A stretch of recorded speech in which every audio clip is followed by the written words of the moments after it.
देव कोई मिलके यारा किया हो, देव कोई मिलके यारा किया हो,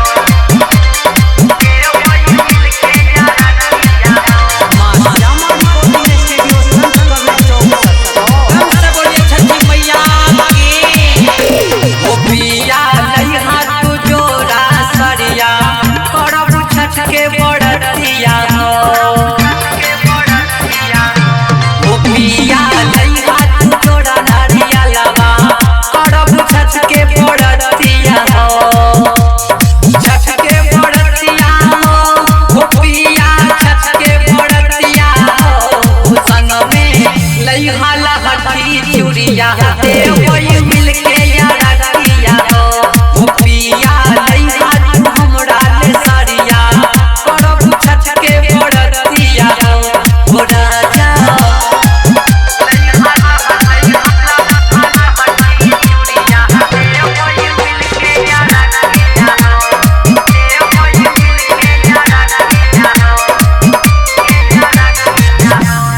पिया बनन ये देखत छोड़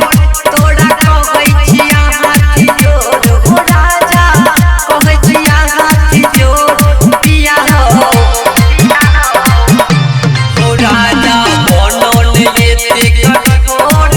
तोरा कहै छिया हाथ जोड़, हो स्वामी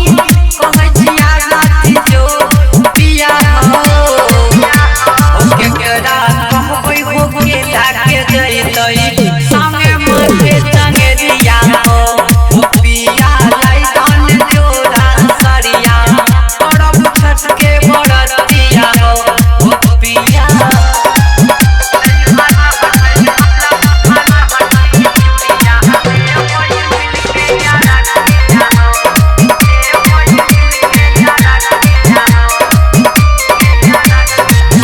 हो हुनकर कृपा छलै महान कर करब दुनिया जहान, हो पिया कर सगरे जहान राजा हो, हो हुनकर कृपा छलै महान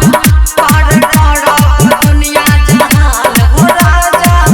कर दुनिया जहान राजा हो, रुक देव पिया ने सुनबा कोनो बतिया करब छठ के बड़तिया हो, ओ सरवन पिया तुलल जोड़ा सरिया करब छठ के बड़तिया हो, छठ के बड़तिया हो,